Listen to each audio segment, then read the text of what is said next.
Hey, what up everybody? This is Stevie Beach coming to you as we continue on with Undertaker's gravest matches from WWE Undertaker Week on the WWE Network. It's been pretty good. I'm finally cotton on that this is not the best matches of Undertaker's career. These are sort of the gravest matches, which means that he's sort of put up against the odds, and he's either been able to overcome them, or like in the last match where he lost and was buried in the Buried Alive match. Next match comes to us from Unforgiven, In Your House 1998. Which would be Undertaker versus Kane in an Inferno match. This would be a part of the big, 1998 angle, I guess, of Paul Bearer bringing back Undertaker's brother, who Undertaker had burned in a fire when he tried to burn his house to the ground. He ended up killing his innocent brother, and Undertaker was surprised when Kane came back, and it was all a part of Paul Bearer being upset that Undertaker wouldn't turn to the dark side yet once again and come fight with him. So he brought his brother Kane, who came to WWF, who seemed to be just as strong, who seemed to have just the same powers of Undertaker. It was like Undertaker 2.0. They had a killer match at WrestleMania, and this was sort of like the rematch to up the odds. They ended up surrounding the ring with fire, and I remember the build to this match was a lot like when they were going to do the first Punjabi prison match. Nobody really knew how this was going to work. I honestly thought they were going to set the ring on fire and they were going to be fighting inside of the ring. I thought that there was no way in the world they would be able to do this if it wasn't the main event, because there would be no ring for Dude Love and Stone Cold Steve Austin to fight in the main events. Most people will know of this match from their WWE DVD collection. This is from the Attitude Collection. When WWF DVDs first started coming out, they chose a few select, I think there's probably 10 of these in the collection of the Attitude collection that they came out with. Some of them are very easy to find, some are very, very rare to find. Off the top of my head, I think this is probably the third rarest one. I don't have the Undertaker. I can't remember what the DVD's called, but it's purple. And then there's also Austin versus McMahon, which is a very hard one to find. This one I was lucky enough to grab in a trade with my buddy, WWE Punk Fan 19, aka Zach Brown.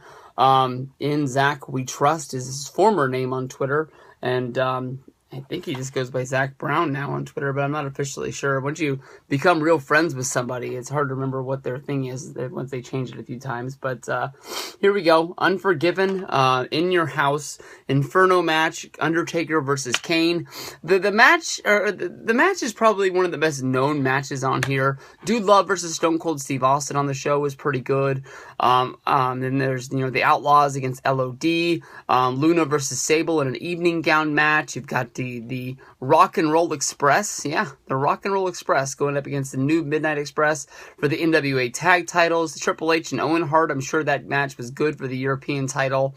And then a 6-match Nation of Domination against Farouk, Shamrock, and Steve Blackman.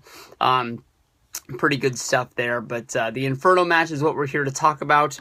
Undertaker and Kane both came down and got into the ring. They ended up setting up the Inferno around the outside of the ring, about maybe a foot, maybe 2 feet back from where the ropes are. I was lucky enough to see one of these matches at SummerSlam, and it was Kane versus Bray Wyatt, and it was something that I was able to cross off my list of something that I was so glad to see. They haven't done a lot of Inferno matches. I know they did this one. They did Kane versus MVP. They did Bray Wyatt versus Kane. I'm sure that they've done one on television. They probably did Undertaker versus Kane on television. I'm pretty sure. I think I can remember that. And they've probably done this maybe 1 or 2 other times for Undertaker or Kane matches. And that's just been about it. I'm sure these matches are very risky. I'm sure that somebody is in the back, just sweating bullets over this match. I remember all of the extras around ringside that were all, holding fire extinguishers during this match, just in case anybody who wasn't supposed to be got set on fire. I'm sure this was a big-time headache, and this being the first one, I'm sure had everyone on edge. Kane and Undertaker got into the ring. The match started. Undertaker came up, and he kicked Kane right into the turnbuckle. Then he came over, and it looked like he was going to immediately set Kane on fire by putting his hand into the flames. But Kane was able to turn things around, and the match was longer than just a few seconds. And from there, Undertaker and Kane was a very, very evenly shot match. We saw at one point when Undertaker got the advantage, and Undertaker wasn't scared of the flames. He actually climbed the top rope and performed old school. And they did the effect of basically every time there was a big punch or a big kick inside of the ring, it would set the Inferno higher and higher. You would see, like, if they did a bump in the ring and there was a big boom, it would make the flames whoosh. It was awesome. Fun stuff. Basically, there was another part when Undertaker was going for a leaping, flying clothesline that he does in a lot of his matches when he comes off the rope.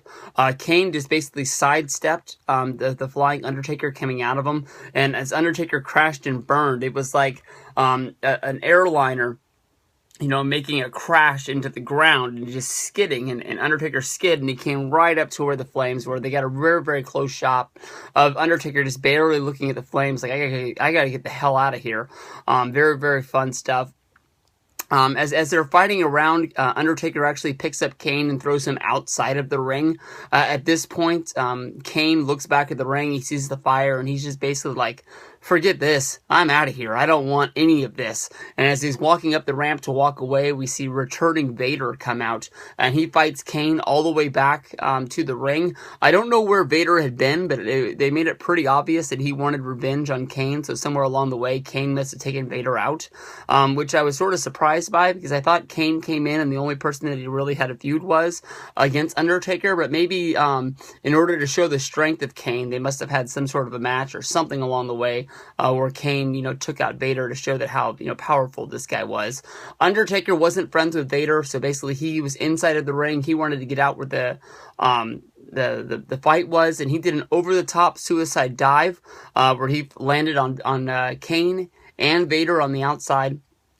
Paul Bearer came around trying to turn the tide of what had been going down. He had a steel chair in his hand, and he was walking over to give it to Kane, but as he was about to hand it to Kane, Undertaker intercepted the chair. He kicked Paul Bearer in the stomach, and then he basically dragged Paul Bearer all the way up to the top of the ramp, where there was a band set up, where they were doing Jeff Jarrett's "Be My Baby Tonight," and Undertaker took Paul Bearer and threw his head right through the bass drum, which left Paul Bearer in a bloody mess.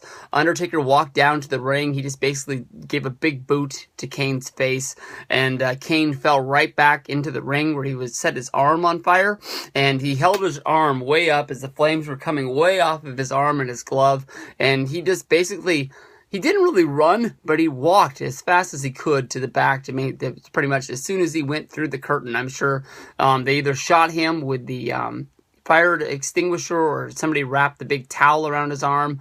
If I remember right, they took all the right precautions. Everything went according to plan, and there were no injuries during this. But I'm sure that it just was hard to work around the flames and know that at any second, one of these guys, if they just backed up too much, their ring attire would just be poof, up in smoke. But it came off really nice. Definitely, if you were, watching wrestling at the time and you ordered the pay-per-view, this was probably a match that, you got your money's worth, and you were glad that you ordered the show.